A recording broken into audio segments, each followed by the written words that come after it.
सभी का हमारे यूट्यूब चैनल में। दोस्तों आज हम बात करने वाले IBPS क्लर्क में आप इंग्लिश में कैसे अच्छा स्कोर ला सकते हैं। आप रीजनिंग में तो ऐसा नहीं कि 35 का 35 आउट ऑफ 35 कर लोगे, हाँ 30 के आसपास में अटेम्प्ट कर सकते हो। ठीक, मान लिया कि 25 या 26 27 जो भी किया, मान लिया 27 ही किया। मैथ में अगर बात करते हैं क्वांट सेक्शन में, उसमें भी आपने 27 कर लिया तो 27 दोनों अगर सेक्शन में आते तो 54 मार्क्स आते हैं। लेकिन आप अगर लास्ट ईयर के कट ऑफ की बात करेंगे तो लास्ट ईयर कट ऑफ आप सभी को पता होना चाहिए कि 70 प्लस गया था।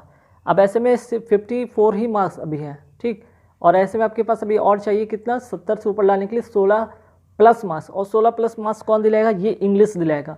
और इंग्लिश में बहुत आसान तरीके से आप कर सकते हैं। ये क्लर्कल का एग्ज़ाम है, PO लेवल का एग्ज़ाम नहीं है। और ये ट्रिक शायद आपकी लाइफ बदल देगा। तो जी बिल्कुल आपकी लाइफ बदल देगा। अगर आप क्लर्कल जॉब अगर ले लेते हो तो आपकी लाइफ वाकई में बदल जाती है। और ये 7 दिन में 15 मार्क्स लाने, क्या सीक्रेट इसका है, बिल्कुल आपको बताने वाले हैं। और 20 मार्क्स 30 आउट ऑफ 30 आप 20 मार्क्स ला सकते हैं। तो कैसे, सबसे पहले कुछ चीज़ आपको प्रीवियस ईयर में ले चलते हैं। प्रीवियस ईयर में देखिए रीडिंग कम्प्रीहेंशन पूछा गया था, सिंगल फिलर जो था न्यू पैटर्न बेस पूछा गया था, एरर डिटेक्शन पूछा गया था, फ्रेज रिप्लेसमेंट पूछा गया था। जो कि यहाँ पे देख सकते हैं कि 5 क्वेश्चन 10 क्वेश्चन 10 क्वेश्चन 5 क्वेश्चन, कुल 30 क्वेश्चन होते हैं। और पिछले अगर लास्ट ईयर की बात करें, थोड़े क्वेश्चन के लेवल थोड़े मॉडरेट थे, कुछ डिफिकल्ट भी थे और कुछ इजी भी थे। तो ये तो रहा कि क्वेश्चन इस तरह से पूछे जाते हैं। ये सेक्शन होता है 4 सेक्शन जहाँ से सवाल आते हैं। अब यहाँ पे इंग्लिश की बात मैं करने वाला हूँ। इंग्लिश में लास्ट ईयर की जो कट ऑफ गई थी प्रीलिम्स में कितना गया था, 9.50 सेक्शनल कट ऑफ। ये था सेक्शनल कट ऑफ। ठीक, सेक्शनल कट ऑफ था ये आपका 9.50। अब यहाँ पे देख सकते हैं कि 9.50 जनरल कैटेगरी की बात हो रही है। लेकिन अगर बात करें OBC SC ST की तो मात्र 6.50 मीन्स कि लगभग आपने 10 मार्क्स के अराउंड आपने ले आया तो आपका सेक्शनल कट ऑफ तो क्लियर हो गया। यहाँ से तो इंग्लिश में आप बच गए, आपको फेल होने की चांस नहीं। अब कई बार ऐसा होता है कि आपने क्वांट अच्छे कर लिए, रीजनिंग बहुत अच्छे कर लिए, लेकिन इंग्लिश में आके लुढ़क गए, यहाँ पे आपका हो गया ठीक। तो यहाँ पे क्या होता है कि बहुत अच्छे मार्क्स लाने के बाद भी इंग्लिश में थोड़े बहुत एक आध मार्क्स भी घट जाते हैं तो आपका सेक्शन कट ऑफ नहीं क्लियर होता है, आपका रिजल्ट रुक जाता है। तो 10 नंबर के लिए करेंगे क्या, तो देखिए ये वो ट्रिक है, ये वो आइडियाज़ है जहाँ से आप स्कोर कर सकते हैं। Part of speech, part of speech में आप सभी को पता है कि नाउन होते हैं, प्रोनाउन होते हैं, नाउन प्रोनाउन एडजेक्टिव होते हैं, एडवर्ब होते हैं। ठीक, नाउन होते हैं, प्रोनाउन होते हैं, एडजेक्टिव होते हैं, एडवर्ब होते हैं, वर्ब होते हैं, प्रीपोजिशन होते हैं, कंजंक्शन होते हैं, इंटरजेक्शन होते हैं। तो ये जो है ना प्रीपोजिशन हो गए हैं। तो ये सबसे, ये जो पार्ट ऑफ स्पीच वाले वर्ड जो ये जो सेक्शन है पार्ट ऑफ स्पीच वाला सेक्शन, सबसे ज़्यादा जो है ना प्रोनाउन, ये वाले पार्ट से सबसे ज़्यादा आपको क्वेश्चन पूछे जाते हैं। एरर में आपका सबसे ज़्यादा यहाँ से सवाल बनते हैं। फिलर में भी कहीं ना कहीं कनेक्टर के रूप में काम करता है। और प्रीपोजिशन, ये जो प्रोनाउन और प्रीपोजिशन, ये 2 सेक्शन से सबसे ज़्यादा सवाल आते हैं। अच्छा, ये आर्टिकल भी बहुत इंपॉर्टेंट होता है, दिखाएंगे इस वीडियो में कि आप कुछ क्वेश्चन आगे भी है। ठीक है, आगे कुछ क्वेश्चन मैं लेकर आप लोगों को समझाऊंगा कि कैसे वहाँ से आप स्कोर कर सकते हैं। ठीक, कैसे वहाँ से आप स्कोर कर सकते हैं और कैसे आप वहाँ से अच्छे स्कोर ला सकते हैं। तो क्या ये आर्टिकल बहुत काम का चीज़ है, बिल्कुल बहुत काम का चीज़ है। आपको पता होना चाहिए कि आपको ग्रामेटिकल एरर में खासकर अगर क्लर्कल के एग्जाम किया जाए तो आपको उसमें सबसे ज़्यादा जो है क्वेश्चन इस तरह के देखने को बनता है। आर्टिकल बेस्ड, फ्रेजल वर्ब से रिलेटेड कनेक्ट करके आपको एरर पूछ दिया जाता है। और ये 3 पार्ट करने के बाद, चूँकि पार्ट ऑफ स्पीच छोटा सा सेक्शन ही, काफ़ी लंबा सेक्शन है जिसमें कि आप कोशिश ही कीजिए कि नाउन प्रोनाउन और प्रीपोजिशन, ये जो नाउन और प्रोनाउन और प्रीपोजिशन, ये 3 सेक्शन को अभी कवर कर लीजिए, समय कम है। आर्टिकल के कुछ रूल्स हैं वो पढ़ लीजिए, कहाँ लगते हैं और कहाँ नहीं लगते हैं। फ्रेजल वर्ब के 100-150 जो इंपॉर्टेंट फ्रेजल वर्ब उसको कर लीजिए। और 1000 एरर अभी से आप डेली का 100 150 200 जो भी हो कर लो, तो आपको बहुत से नियम, बहुत से रूल्स वगैरह यहाँ से कवर हो जाएंगे। ठीक, अब आते हैं वो क्वेश्चन पे जहाँ पे कि ये क्वेश्चन है। ठीक, इस क्वेश्चन में हम देखेंगे क्या कि यहाँ पे क्वेश्चन में कहाँ कहाँ त्रुटि है। अब देखिए यहाँ पे प्रीपोजिशन हो सकता है त्रुटि हो सकता है, यहाँ पे ग्रामेटिकल एरर से त्रुटि हो सकता है। तो कहीं ना कहीं ये क्वेश्चन आपके कहीं ना कहीं त्रुटि होंगे। तो अब देखना है कि कहाँ कहाँ त्रुटि। यहाँ पे मैं क्वेश्चन पढ़ रहा हूँ कि अब देखिए ये लास्ट ईयर का क्वेश्चन है। ठीक है, ये लास्ट ईयर का जो पूछा गया क्वेश्चन है, इसमें इस क्वेश्चन में था ना क्या कि आपको सारे जो है ये वाले सेक्शन, ये इतना जो छोड़ दिया जाए। ठीक है, ये सेक्शन आपका सही था, ये सेक्शन सही था। कहा गया था कि इसमें अभी तक आपने सोचा था कि 4 सेक्शन होते हैं, 5 सेक्शन होते हैं, जिसमें से एक कोई ढूंढना था एरर। लेकिन इसमें 5 सेक्शन में क्या है ना कि कौन सही है, बाकी सारे सेक्शन में एरर है, लेकिन एक कौन सा जो है जो सही है, ये तो बाय डिफ़ॉल्ट ये सही था, ये बाय डिफ़ॉल्ट सही था। इसके बाद यहाँ पे जो 4 ऑप्शन देख रहे हैं ना, इसमें से कौन सा गलती है, मतलब कौन सही था वो ढूंढना था, गलत तो आपको फाइंड करना ही, ताकि आप गलत को हटाकर उसमें से सही ढूंढना है। अब देखिए hard in an attempt to increasing, तो अटेम्प्ट टू इंक्रीजिंग यहाँ पे पहला टू और यहाँ पे इंक्रीजिंग, यहाँ तो वैसे ही गलती हो गया। अब यहाँ पे ध्यान रखिएगा कि जो ये टू और इंक्रीजिंग का जो कनेक्शन ये गलत है। अब यहाँ पे अगर आपने वर्ब का रूल पढ़ा होगा, इन्फिनेटिव का अगर आपने रूल पढ़ा होगा वर्ब का, तो ये बिल्कुल आप कर लेंगे कि 2 + V1 होता है ना, 2 + V1 का रूल होता है। तो यहाँ पे इंक्रीजिंग ना होगी, इंक्रीज होगा, ठीक। अब आगे बढ़ते हैं, तो यहाँ पे एक एरर हो गया, ये नहीं होगा। The available power over dash over the engine, अब यहाँ पे पावर ओवर द इंजन नहीं, यहाँ पे जो प्रीपोजिशन, ये देखिए प्रीपोजिशन का खेल अब शुरू हुआ, ठीक है। यहाँ पे प्रीपोजिशन का खेल अब शुरू हुआ, जहाँ पे आपको ये बताना है। तो देखिए ये पावर के बाद यहाँ पे ओवर नहीं होकर ये गलती, यहाँ पे टू होगा। तो ये देखिए प्रीपोजिशन का खेल आ गया ना, पावर टू द इंजन होता है, power to the engine, engine की ओर पावर लगती है, उसके ओवर या ऊपर में नहीं होती है। But fail the engine but failed due to favourable weather. अब देखिए due to the favourable weather means, देखिए फेवरेबल वेदर मीन्स की अनुकूल वातावरण के कारण वो फेल हो गया। कभी भी सोचिए ये तो निगेटिव में है, ठीक है। अब सेंटेंस को निगेटिव पॉजिटिव बहुत जानना जरूरी है। अगर ये निगेटिव सेंस यहाँ दे रहा है, ठीक है, तो ये फेवरेबल कंडीशन कभी हो ही नहीं सकता। तो यहाँ अगर ये निगेटिव है तो ये ऑब्वियसली ये भी निगेटिव होगा। तो यहाँ पे अनफेवरेबल होना चाहिए था, अनफेवरेबल, देख लीजिए। तो ये एक चीज़ और भी इम्पॉर्टेंट है कि आप सेंटेंस को पॉजिटिव और निगेटिव भी समझना शुरू करें, तो कनेक्टिविटी आपको समझ में आएगी। अब यहाँ पे निगेटिव फेल्ड था, तो जैसे होता है आगे वाले सेंटेंस में आपको निगेटिव ही होता, फेवरेबल तो होता नहीं। तो इस लिहाज से आपका ये जो द इंजन बट फेल्ड, ये वाला ऑप्शन जो कि सही है, मीन्स कि ये सिर्फ सही है। बाकी जो 4 ऑप्शन दिए गए थे, एक छोड़कर जो माई ड्राइवर डिविव्ड द इंजन, ये बाय डिफ़ॉल्ट सही था, ये एग्जाम में पूछा एक क्वेश्चन था। तो इसमें से ढूंढना था कौन सही, बाकी सब कौन गलत है। देखिए तो यहाँ पे आपने प्रीपोजिशन सीखा, यहाँ पे आपने पॉजिटिव निगेटिव का कनेक्ट सीखा, और यहाँ पे आपने वर्ब का सीखा रूल्स। अब आइए कुछ और भी इंपॉर्टेंट चीज़ देख लेते हैं। अब यहाँ पे फ्रेजल वर्ब देखते हैं, जैसे कटिंग डाउन। कटिंग डाउन का मतलब होता है कट डाउन। कट डाउन का मतलब क्या होता है भाई, कट डाउन का मतलब होता है रिड्यूस, कम करना, ठीक, रिड्यूस करना। तो यहाँ पे देख लीजिए, जब कट डाउन का आपको अगर फ्रेजल वर्ब पता होगा तो आप ऑलरेडी यहाँ पे टिक लेंगे कि रिड्यूस होगा, ठीक है, ये रिड्यूस होगा। अब आगे बढ़ते हैं नेक्स्ट क्वेश्चन की ओर कि it was difficult to put up with. अब यहाँ पे पुट अप विथ का मतलब क्या होता है, पुट अप विथ का मतलब ये फ्रेजल वर्ब जिसका मतलब होता है इंड्योर, इंड्योर करना या टॉलरेंस करना, टॉलरेंस, ठीक। आगे बढ़ के देखते हैं the commissioner advise the figurative to turn in. अब यह टू टर्न इन का मतलब क्या होता है, टू टर्न इन का मतलब सरेंडर, मीन्स कि सरेंडर कर देना, अपने आप को हवाले कर देना। आगे की गो ओवरबोर्ड। गो ओवरबोर्ड मतलब इंथुसियास्टिक होता है। तो इंथुसियास्टिक में आप क्या करते हैं, अगर Aniket was willing to go overboard for receiving a scholarship for pursue higher education overseas, तो वो स्ट्रेच करेगा, अपने आप को इंथुसियास्टिक महसूस करेगा, खुश महसूस करेगा, ठीक। आगे है कि to bail out. To bail out का मतलब होता है कि रेस्क्यू। रेस्क्यू मतलब कि डिफिकल्ट कंडीशन में आप किसी को रेस्क्यू करते हैं, उसको कहते हैं टू बेल आउट।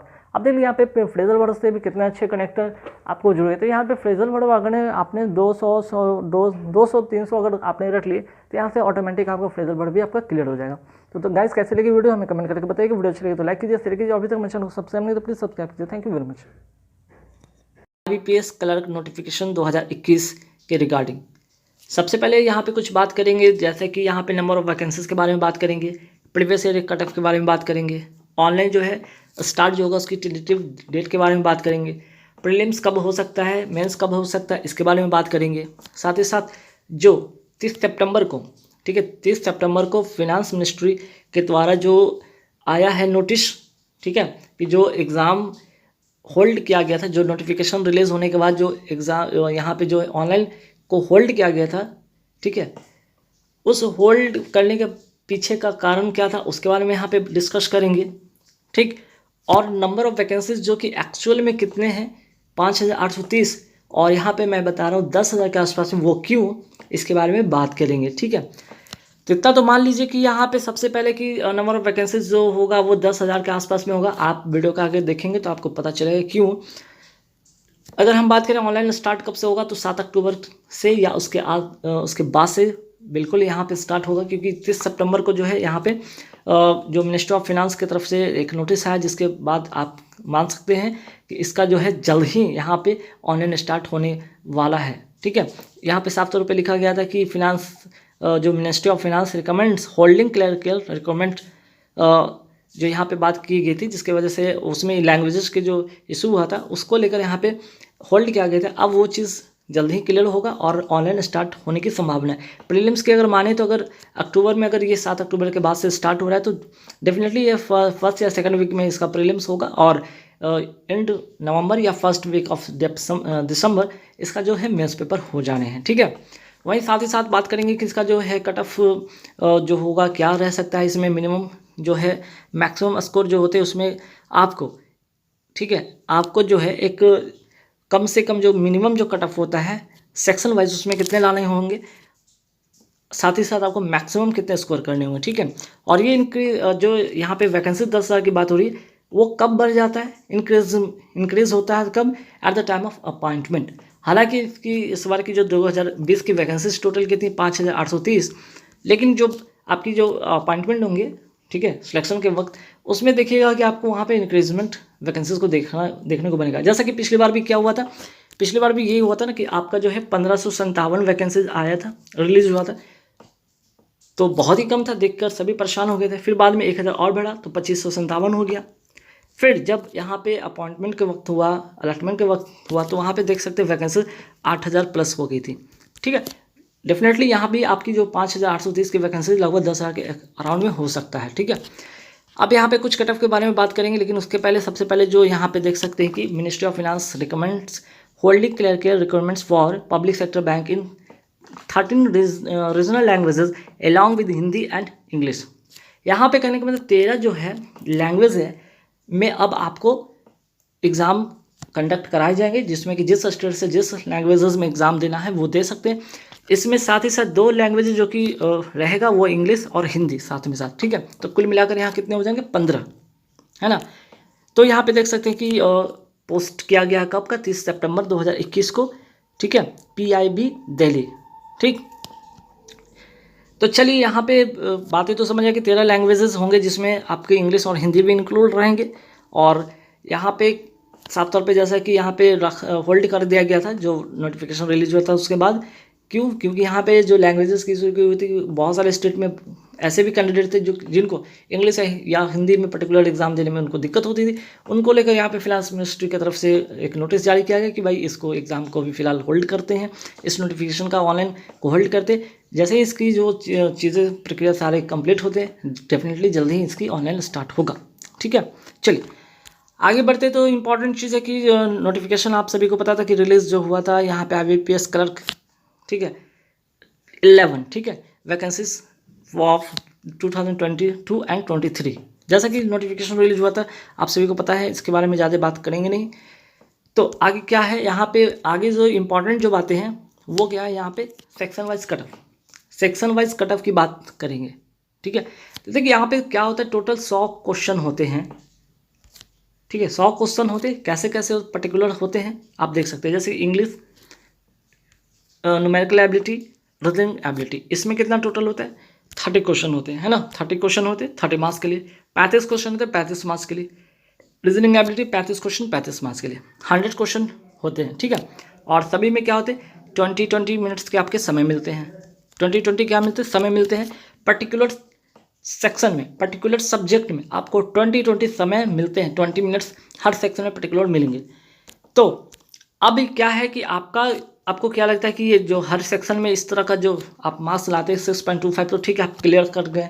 ये सेक्शन आपका इंग्लिश क्लियर हो गया, 4.25 लाने पर भी क्लियर हो गया, 2.75 भी लाने पर क्लियर हो गया। कुल मिला के यहाँ पे 6, 4, 10 और 10.5 और 10.5 में तो हो जाएंगे 12.5, 12.5 में और ले लीजिए 50, 13, 25।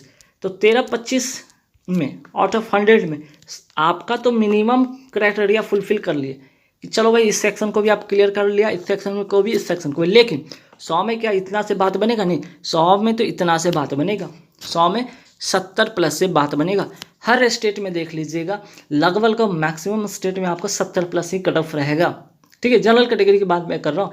ओबीसी कैटेगरी का भी 70 के आसपास में ही रहेगा, 1 से 2 मार्क्स के आसपास में होंगे। SC ST की बात करें तो SC का भी बहुत ज़्यादा कम नहीं रहेगा, वो 65 के आसपास में रहेगा, 64 के आसपास में रहेगा, 63 के आसपास में रहेगा, 60 के आसपास में ST वाले का रहेगा, लेकिन उससे नीचे नहीं रहेगा, है ना। तो आपको सेक्शन वाइज भी क्लियर करने होंगे और ओवरऑल कट ऑफ भी क्लियर करना होगा। तो ये चीज़ आप ध्यान रखें, जब भी प्रीलिम्स आप दे रहे हैं इस बात को ध्यान रखेंगे कि आप सेक्शन वाइज भी क्लियर करेंगे और ओवरऑल और भी कट ऑफ क्लियर करेंगे। ठीक है, ये भी आपको क्लियर करना होगा, तब जाकर आपकी बात बनेगी। चलिए, इतना बात हो गया। अब देखिए यहाँ पे जनरल कैटेगरी का जो है हर स्टेट का मैं पिछले बार का 2020 का जो रिजल्ट आने के बाद जो कट ऑफ हुआ था प्रीलिम्स का, उसके बारे में यहाँ पे जिक्र करेंगे। जैसे सबसे पहले हम बिहार की बात कर लें, 71.25 कट ऑफ गया था। ठीक है, ओबीसी जनरल का सेम रहा था, दिल्ली का 77 रहा था कट ऑफ, गुजरात का 72, महाराष्ट्र का 69.75, आंध्र प्रदेश का 78, त्रिपुरा का 59.25, हिमाचल प्रदेश का 72, झारखंड का 75.75, केरला का 77.25, पंजाब का 75.25, राजस्थान का 78.25, उत्तर प्रदेश का 73.250, वेस्ट बंगाल का 61.50, गोवा का 53.75, जम्मू कश्मीर का 77.50, मध्य प्रदेश का 77.75, ओडिशा का ये देखिए 75, कर्नाटका का 65.75, तेलंगाना का 74.25, तमिलनाडु 71, उत्तराखंड 78.50। तो ये क्या रहा आपका प्रीलिम्स का कट ऑफ, ये आपका रहा प्रीलिम्स का कट ऑफ। तो ऐसे में आपके पास समय जो भी बचता हो, ठीक है, अब ऐसा नहीं कि आप नोटिफिकेशन रिलीज़ का इंतज़ार करेंगे, आप तैयारी अपने करते रहेंगे, आप अपनी तैयारी को बेहतर करते रहेंगे, एग्ज़ाम बहुत ही जल्द होगा। और आपको कट ऑफ की बात करें तो कट ऑफ आपको अभी से मॉक टेस्ट कर दे रहे हैं तो आप 70 प्लस लाने की कोशिश करेंगे मॉक में, तभी जाके बात बनेगा। तो कुछ इंपॉर्टेंट जो यहाँ पे फैक्ट थे एग्ज़ाम रिगार्डिंग, मैंने यहाँ पे आप लोगों के साथ डिस्कस किया हूँ। आई होप कि गाइस ये वीडियो आपको देखकर कुछ आपको हेल्प मिलेगा और उसी के अकॉर्डिंग आप अपने एग्ज़ाम की तैयारी करेंगे। और जैसा कि मैंने बताया था कि शुरू में कि टोटल 10 वैकेंसीज कैसे होंगे मैंने बताया था कि 5830 जो भी रिलीज़ हुआ वैकेंसी, लेकिन at the time of appointment आपका यहाँ से 4 से 5 हज़ार की वैकेंसीज इंक्रीज देखने को बनेगा। तो कुल मिलाकर लगभग यहाँ पे 10,000 के आसपास में वैकेंसीज बनती है। ये चीज़ आप पिछले बार का आप कहीं भी जाकर डाटा सर्च कर लीजिए नेट पे, ठीक है, वहाँ पे भी आपको ये चीज़ की जानकारी मिल जाएगी कि आपका जो नोटिफिकेशन जब रिलीज होता है और फाइनल सिलेक्शन वक्त आपकी जो है वैकेंसीज इंक्रीज होकर लगभग 10,000 के आसपास में, या पिछले बार जिस तरह से बढ़ा था उस तरह से इस बार भी बढ़ने को चांसेस है। ठीक है, अब यहाँ पे प्रीवियस ईयर कट ऑफ के बारे में मैंने जिक्र कर लिया। आई होप कि यहाँ पे आपको चीज़ें समझ में आया हो कि आपको हर सेक्शन में क्लियर करना ही करना है। किसी सेक्शन में आपने कम किया और बाकी सब सेक्शन में अच्छे कर लिए, जैसे एग्जांपल मैं यहाँ पे देता हूँ। चलिए सपोज कीजिए आप यहाँ पे क्या कर रहे हैं कि न्यूमेरिकल एबिलिटी में आपने 35 का 35 कर लिया, रीजनिंग में भी आपने 35 का 35 कर लिया। ठीक है, यहाँ पे आपने क्या कर लिया, सिर्फ और सिर्फ 5 ले आया, तो ठीक है 75 तो नंबर हो गया आपके। अब कट ऑफ मान लिया आपका स्टेट का कट ऑफ गया, कितना गया भाई, आपका कट ऑफ गया आपका 72, किसी स्टेट का कट ऑफ गया 72 और आपके आ रहे हैं स्कोर 75, लेकिन आपने एक सेक्शन को क्लियर नहीं किया क्योंकि यहाँ पर 6.25 का डिमांड था इंग्लिश सेक्शन में और आपने लाया 5, इसके वजह से आप इस सेक्शन के हिसाब से आप डिस्क्वालीफाई हो जाएंगे। ठीक है, तो इस बात का ध्यान रखेंगे, इसलिए मैं इस बात को समझा रहा था कि जब भी प्रीलिम्स देंगे ध्यान रखेंगे। ठीक गाइस, तो इसके बाद मैं आप लोगों के साथ शेयर करूंगा जल्द ही मेंस का भी यहाँ पे। ठीक है, इसके बाद मेंस का भी मैं वीडियो लेकर आऊँगा कट ऑफ से रिलेटेड और उसके बारे में और भी जानकारी। Thank you very much.